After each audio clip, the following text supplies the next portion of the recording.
जून 633 ईस्वी रब्युल आखिर 12 हिजरी दजला और फरात के दरमियानी इलाके इस्लामी सल्तनत में आ चुके थे। फारस के तख्तोताज के हवसकारों ने अपनी कौमों को तारीख की तारीखियों में गुम कर दिया और अपने मुल्क दुश्मन के हवाले कर दिए। फारस की शहनशाही जो नाकाबिल तस्खीर समझी जाती थी और जिसकी फौज ज़र्रापोश थी, अब जवाल पजीर थी। मुसलमानों की फौज की नफरी फारस की फौज के मुकाबले में कुछ भी नहीं थी। ये नफरी ज़र्रापोश भी नहीं थी और आतिश परस्तों की फौज की तरह इतनी ज्यादा मुसल्ला भी नहीं थी। मगर आतिश परस्त शिकस्त पे शिकस्त खाते चले गए और फारस के दारुल हुकूमत मदाइन को खतरा पैदा हुआ। मगर अब किसरा उर्द शेर नहीं था, वो सदमे से मर गया था। तारीख गवाह है और ये कुरान का फरमान है कि अल्लाह जिस कौम को उसके अमाल बद की सजा देने पे आता है, उस पर नाअहल और खुद गर्ज हुक्मरान मुसल्लत कर देता है जो उसी कौम के अफराद होते हैं। अल्लाह का ये कहर आतिश परस्तों पर गिरना शुरू हो गया था। मदाइन में उर्द शेर की मौत के बाद उसके खानदान में तख्तोताज की जंग शुरू हो चुकी थी। खालिद रजी अल्लाह अन्हु के जासूस मदाइन में ही नहीं, किसरा के महल में भी पहुंच चुके थे। वो जो खबरें भेज रहे थे वो खालिद रजी अल्लाह अन्हु के लिए उम्मीद अफसा थी। मदाइन का तख्त अब वो तख्ता बन चुका है जिस पर मैयत को गुस्ल दिया जाता है। एक जासूस ने मदाइन से आकर खालिद रजी अल्लाह अन्हु को बताया, ये तख्त किसरा के 3 शहजादों की जाने ले चुका है। उर्द शेर की मुताद्दिद बीवियां हैं और हर बीवी के जवान बेटे हैं। हर बीवी अपने बेटे के सर पर किसरा का ताज रखना चाहती है। उर्द शेर के मरने के बाद एक शहजादे को तख्त पर बिठाया गया। 2 रोज बाद वो अपने कमरे में इस हालत में मुर्दा पाया गया कि उसका सर उसके धड़ से अलग था। 2 निहायत खूबसूरत और जवान लड़कियों को, दरबान को और 2 पहरेदारों को जल्लाद के हवाले कर दिया गया। उस शहजादे के कत्ल के शुबे में उन सब के सर कलम कर दिए गए। उसकी जगह उर्द शेर की एक और बेवा के बेटे के सर पर किसरा का ताज रखा गया। तीसरे दिन उसने शराब पी और बेहोश हो गया और जरा देर बाद मर गया। अब 7-8 आदमियों और 3 जवान औरतों को शहजादे को शराब में जहर पिलाने के शुबे में कत्ल कर दिया गया। सालार आला तीसरा शहजादा तख्त पर बैठा। दूसरे रोज वो महल के बाग में एक बड़ी दिलकश रक्कासा के साथ टहल रहा था। कहीं से बैक वक्त 2 तीर आए, एक उसकी आंख में और दूसरा उसकी शहरग में उतर गया। किसरा का तख्त फिर खाली हो गया। तख्त अभी तक खाली है। किसरा के वजीर और 2 सालारों ने ताजपोशी का सिलसिला रोक दिया है। उन्होंने फैसला किया है कि जो इलाके फारस की शहनशाही में रह गए हैं उन्हें मुसलमानों से बचाया जाए। उन्होंने दजला के पार अपनी फौज को इस तरह फैला दिया है कि हम जिस तरफ से भी पेशकदमी करेंगे हमें रोक लिया जाएगा। उनकी इस फौज की नफरी कितनी होगी? खालिद रजी अल्लाह अन्हु ने पूछा। जासूस ने जवाब दिया, हमसे दुगनी होगी, इससे ज्यादा होगी, कम नहीं हो सकती। मदाइन दजला के पार है। आतिश परस्त हमें दरिया पार नहीं करने देंगे। अल्लाह के दरिया अल्लाह की राह में लड़ने वालों को नहीं रोक सकते। खालिद रजी अल्लाह अन्हु ने कहा, आतिश परस्त हमें रोकने के काबिल नहीं रहे। जिस कौम के सरदारों में फूट पड़ जाती है उस कौम की किस्मत में तबाही के सिवा कुछ नहीं रहता। खालिद रजी अल्लाह अन्हु ने अपने सालारों से कहा, हम मदाइन की तरफ कूच कर रहे हैं, हम दुश्मन को संभलने की मोहलत नहीं देंगे। खालिद रजी अल्लाह अन्हु अपने सालारों को कूच के अहकाम दे ही रहे थे कि उन्हें इत्तला दी गई कि मदीना से खलीफतुल मुस्लिमीन का कासिद आया है। खालिद रजी अल्लाह अन्हु ने फौरन कासिद को अंदर बुला लिया। क्या मदीना के लोग हमें अच्छे नाम से याद करते हैं? खालिद रजी अल्लाह अन्हु ने कासिद से पूछा। कासिद ने कहा, खुदा की कसम मदीना की हवाएं भी आपको याद करती हैं। अमीरुल मोमिनीन मस्जिद में आपका जिक्र करते हैं। वो कई बार कह चुके हैं कि अब माए खालिद जैसा एक और बेटा जन सकेंगी। लोग हर रोज आपकी खबर का इंतजार करते हैं। कासिद ने पैगाम खालिद रजी अल्लाह अन्हु को दे दिया। खालिद रजी अल्लाह अन्हु पढ़ते जा रहे थे और उनके चेहरे का तासुर बदलता जा रहा था। वहां जो सालार मौजूद थे वो पैगाम सुनने के लिए बेताब हो गए। खालिद रजी अल्लाह अन्हु ने कहा, अमीरुल मोमिनीन के सिवा मुझे कौन रोक सकता था? सालारों से मुखातिब होकर बोले, अमीरुल मोमिनीन ने हुक्म भेजा है कि एयाज बिन गिनम दोमतुल जंदल में लड़ रहा है, अल्लाह उसे फतह अता फरमाए। उधर से फारिग होकर वो हमारे पास आ जाएगा। अमीरुल मोमिनीन ने कहा है कि जब अयाज अपनी फौज लेकर हमारे पास आ जाए तो हम आगे बढ़ें, उसके आने तक हम जहां हैं वहीं रुके रहें। खालिद रजी अल्लाह अन्हु के चेहरे पर जो रौनक और आंखों में फतह और नुसरत की जो चमक हर वक्त रहती थी वो बुझ गई और वो गहरी सोच में खो गए। सालारों के इस इजलास पर सन्नाटा तारी हो गया, जिसकी वजह ये नहीं थी कि खलीफतुल मुस्लिमीन ने पेशकदमी रोक दी थी, बल्कि वजह यह थी कि खालिद रजी अल्लाह अन्हु के चेहरे पर ऐसा तासुर कभी कभी आया करता था और ये तासुर एक तूफान का पेश खैमा हुआ करता था। किसी भी सालार को खलीफा के इस हुक्म के मुतालिक कोई बात कहने की जुर्रत न हुई। चंद मिनट बाद खालिद रजी अल्लाह अन्हु गहरी सोच से बेदार हुए और कासिद की तरफ देखा। अल्लाह तुझे सफर में सलामती और रहमत अता करे। खालिद रजी अल्लाह अन्हु ने कहा, आराम करना चाहता है तो कर ले और वापसी का सफर इख्तियार कर। अमीरुल मोमिनीन से मेरा और मेरे साथियों का सलाम कहना, फिर कहना कि जंग के हालात को वही बेहतर समझते हैं जो मैदान जंग में होते हैं। महाज से इतनी दूर बैठकर कोई फैसला करना लड़ने वालों के लिए नुकसानदेह भी हो सकता है। फिर कहना कि वलीद का बेटा खिलाफत की हुक्म उदूली की जरूरत नहीं करेगा, लेकिन हालात ने मजबूर किया और इस्लाम को खतरा लाहक हुआ तो मैं हुक्म की परवाह नहीं करूंगा। मैं खिलाफत मदीना का अमीन और इस्लाम का पासबान हूँ। मैं दुश्मन को अपने ऊपर आता देखकर एक शख्स के हुक्म को एक तरफ रख दूंगा। मुझे खुशनूदी अल्लाह की दरकार है। मैं मालूम करूंगा कि सालार एयाज के महाज की सूरत हाल क्या है। हो सकता है उसे मदद की जरूरत हो और ये भी हो सकता है कि वो अपने महाज से जल्दी फारिग न हो सके और आतिश परस्त इस अरसे में संभल जाएं। और खलीफतुल मुस्लिमीन से कहना कि हमने जरतुश्त की आग को सर्द कर दिया है और अल्लाह ने हमें ऐसी फतह अता की है कि जिसने किसरा के महल को शैतान का बसेरा बना दिया है। उर्द शेर के तख्त पर जो कोई बैठता है वो 2 रोज बाद अपने भाइयों के हाथों कत्ल हो जाता है। फारस की शहनशाही और उसकी शान और शौकत को हमने दजला और फरात में डुबो दिया है।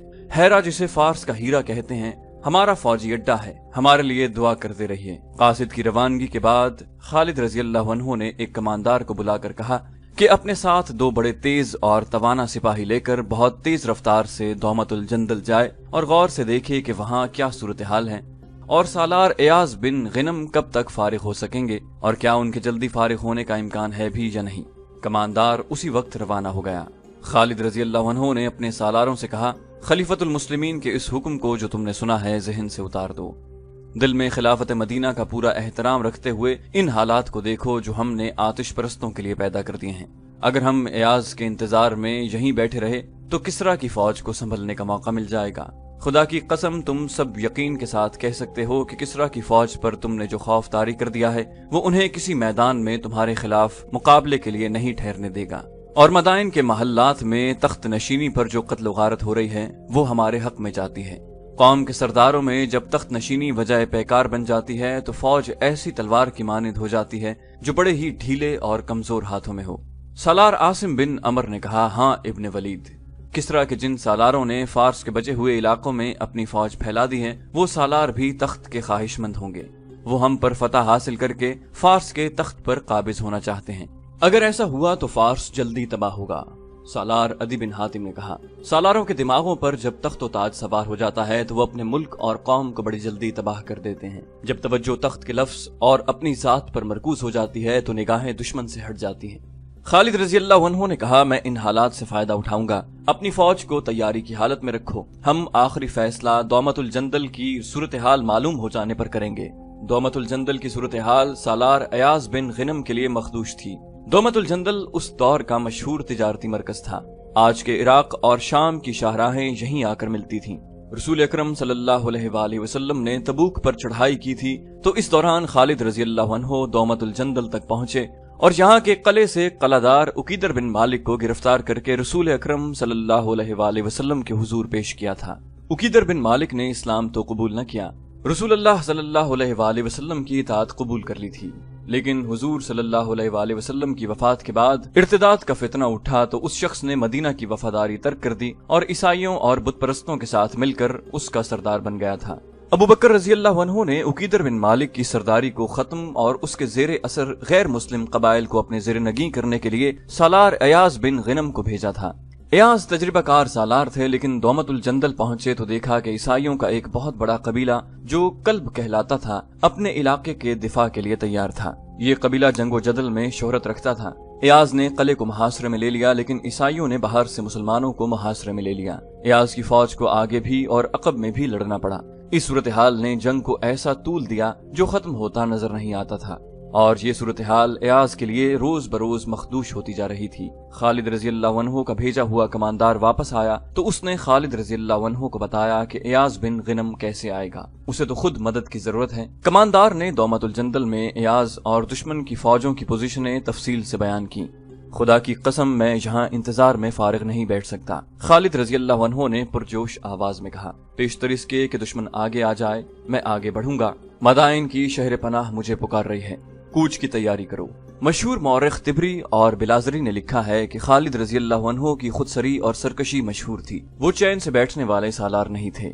اس صورت میں کہ دشمن 4 شکستیں کھا چکا تھا اور اس کا نظام درہم بھرم ہو گیا تھا اور مدائن کی شاہی ایوان میں ابتری پھیلی ہوئی تھی، خالد رضی اللہ عنہ فارغ بیٹھ ہی نہیں سکتے تھے۔ خالد رضی اللہ عنہ کا جاسوسی نظام بڑا تیز اور ذہین تھا۔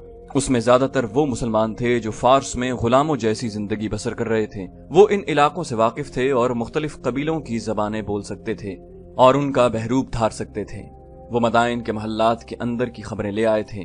انہوں نے خالد رضی اللہ عنہ کو خبریں دینی شروع کر دیں کہ فارس کی فوج کہاں کہاں موجود ہے اور کس جگہ کیا کیفیت ہے۔ ان کی اطلاعوں کے مطابق ایرانیوں کی فوج کی زیادہ تر نفری 2 شہروں میں تھی، ایک عین التمر اور دوسرا انبار۔ عین التمر ہیرا کے قریب تھا اور انبار اس سے دگنے فاصلے پر آگے تھا۔ عین التمر دریائے فرات سے دور ہٹ کر واقع تھا اور انبار فرات کے کنارے پر تھا۔ خالد رضی اللہ عنہ نے فیصلہ کیا کہ پہلے انبار پر حملہ کیا جائے۔ یہ بھی تجارتی شہر تھا جس میں غلے کے بہت بڑے بڑے ذخیرے تھے۔ جون 633 عیسوی کے آخر میں ربیع الاول 12 ہجری کے وسط میں خالد رضی اللہ عنہ نے ہیرا سے کوچ کیا۔ ان کے ساتھ ان کی آدھی فوج یعنی 9000 نفری تھی جو حملے کے لیے بہت ہی تھوڑی تھی، لیکن خالد رضی اللہ عنہ کو اللہ پر اور اپنی جنگی فہم و فراست پر بھروسہ تھا۔ وہ مفتوحہ علاقوں کو فوج کے بغیر نہیں چھوڑ سکتے تھے۔ عیسائی اور دیگر قبیلوں نے اطاعت تو قبول کر لی تھی، لیکن مسلمانوں کو بڑے تلخ تجربے ہوئے تھے۔ اطاعت قبول کرنے والے موقع ملتے ہی اطاعت سے منکر اور باغی ہو جاتے تھے۔ ہیرا میں خالد رضی اللہ عنہ نے قعقاع بن عمر اور اقرع بن حابس کو چھوڑا تھا۔ یہاں ایک غلطی کی وضاحت ضروری ہے۔ 2-4 تاریخ دانوں نے لکھا ہے کہ خالد رضی اللہ عنہ ہیرا میں سالار ایاز بن غنم کے انتظار میں 1 سال رکے رہے۔ اس دور کی تحریروں سے صاف پتہ چلتا ہے کہ خالد رضی اللہ عنہ نے ہیرا میں پورا 1 مہینہ بھی انتظار نہیں کیا، نہ انہوں نے امیر المومنین کو یہ پیغام بھیجا کہ وہ ان کے حکم کے خلاف سالار ایاز بن غنم کا انتظار کیے بغیر مدائن کی طرف پیش قدمی کر رہے ہیں۔ خالد رضی اللہ عنہ اپنی 9000 سپاہ کے ساتھ فرات کے کنارے کنارے بڑی تیزی سے بڑھتے گئے۔ ان کے جاسوس مختلف بحروپوں میں دریا کے دوسرے کنارے پر آگے آگے جا رہے تھے۔ انبار سے تھوڑی دور رہ گئے تو خالد رضی اللہ عنہ نے فرات عبور کیا اور اس کنارے پر چلے گئے جس پر انبار واقع تھا۔ وہاں انہوں نے مختصر سا قیام کیا اور 2 خط تحریر کروائے، ایک کسریٰ کے نام اور دوسرا مدائن کے حکام اور عمرہ وغیرہ کے نام۔ کسریٰ کے نام خالد رضی اللہ عنہ نے لکھوایا، بسم اللہ الرحمن الرحیم، خالد بن ولید کی جانب سے شاہ فارس کے نام۔ میں شکر ادا کرتا ہوں اللہ کا جس نے تمہاری بادشاہی کو تہ بالا کر ڈالا اور ہمیں تمہاری عیاریوں سے کامیابی سے محروم رکھا اور تم آپس میں ہی دست و گریبان ہو رہے ہو۔ اللہ اگر تمہیں مزید مہلت دیتا تو بھی گھاٹے میں تم ہی رہتے۔ اب تمہاری نجات کا ایک ہی راستہ ہے، مدینہ کی اطاعت قبول کر لو۔ اگر یہ منظور ہے تو میں شرائط طے کرنے کے لیے دوستوں کی طرح آؤں گا، پھر ہم تمہارے علاقے سے آگے نکل جائیں گے۔ اگر پسو پیش کرو گے تو تمہیں ایسی قوم کے آگے ہتھیار ڈالنے پڑیں گے جسے موت اتنی عزیز ہے جتنا تم زندگی کو عزیز رکھتے ہو۔ خالد رضی اللہ عنہ نے مدائن کے حکام اور عمرہ کے نام لکھوایا، بسم اللہ الرحمن الرحیم، خالد بن ولید کی جانب سے فارس کے عمرہ کے نام۔ تمہارے لیے بہتر یہی ہے کہ اسلام قبول کر لو، ہم تمہاری سلامتی اور تحفظ کے ذمہ دار ہوں گے۔ اسلام قبول نہ کرو گے تو جزیہ ادا کرو گے، ورنہ سوچ لو کہ تمہارا سامنا ایک ایسی قوم سے ہے جو موت کی اتنی ہی شیدائی ہے جتنے فریفتہ تم شراب پر ہو۔ خالد رضی اللہ عنہ نے شاہ فارس کے نام ہیرا کے رہنے والے ایک آدمی کے ہاتھ بھیجا اور عمرہ وغیرہ کے نام خط لے جانے والا انبار کا رہنے والا ایک آدمی تھا۔ کسی بھی مورخ نے ان دونوں آدمیوں کے نام نہیں لکھے۔